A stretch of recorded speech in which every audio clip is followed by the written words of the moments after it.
Gloire à Dieu, alléluia, gloire à Dieu, nous bénissons le Seigneur pour le souffle de vie qui ne cesse de nous accorder en ce jour. Bienvenue à une minute de prière de ce mercredi 12 février 2025. Aujourd'hui, le Seigneur a mis en mon cœur le désir de partager avec vous ce passage de 2 Corinthiens chapitre 5, le verset 14. Je lis au nom de notre Seigneur Jésus-Christ. L'amour de Christ nous presse parce que nous estimons que si un seul est mort pour tous, tous donc sont morts. Alléluia.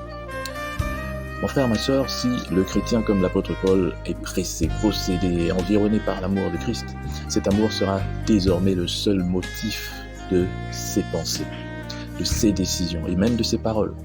Dans la vie d'un chrétien, il n'y aura plus de place pour des intérêts cachés, des buts égoïstes, mais l'amour de Christ remplira enfin tout son être et y régnera sans rival. Voilà pourquoi ça étonne de fois lorsque nous voyons comment se comportent certains, entre guillemets, serviteurs de Dieu et certains enfants de Dieu. Normalement, les enfants de Dieu devraient être des personnes qui répandent la joie, qui répandent l'amour. On devait sentir au fait cela. Mais à la place, on voit même ceux qui disent partager la parole de Dieu, censés gagner le monde, faire le contraire. Il y a un tel niveau d'égoïsme chez ceux qui portent le nom chrétien qu'on se pose la question si ce sont vraiment des gens qui sont réellement convertis. Christ est mort pour tous. Cela signifie à vrai dire que nous tous, nous sommes morts par nature. Notre vieille nature est morte, mais par grâce, nous sommes en vie, vivant maintenant par la résurrection de Christ. Et c'est pourquoi ceux qui vivent, ceux à qui cette grâce a été faite, ne doivent plus vivre pour eux-mêmes ni par eux-mêmes, mais pour celui qui est mort et ressuscité pour eux.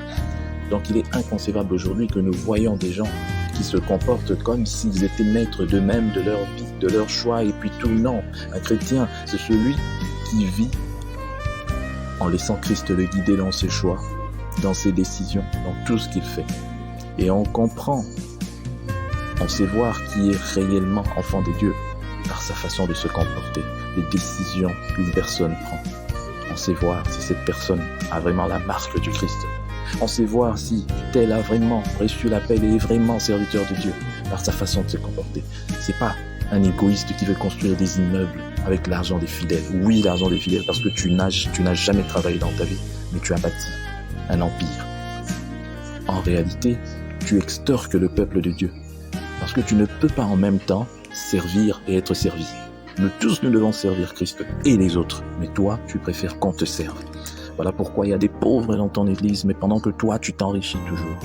Tu veux que toi et ta famille, tes enfants, tout le monde puisse avoir la belle vie. Mais quelle est la différence entre toi et ceux qui, par exemple, dans des pays du tiers-monde, détruisent le pays, volent et puis pillent, détournent l'argent? Vous êtes pareil. Mais toi, tu te fais passer pour serviteur de Dieu, tu partages la parole de Dieu, mais en même temps, tu es en train d'appauvrir la population, tu appauvris les enfants de Dieu. Je prie le Seigneur qu'aujourd'hui, le succès soit donné à des personnes qui prêchent réellement l'évangile, qui ont vraiment l'amour de Dieu en eux. Que ces paroles puissent atteindre les extrémités du monde en cette journée, au nom puissant du Seigneur Jésus-Christ. Amen. Bonne journée à tous.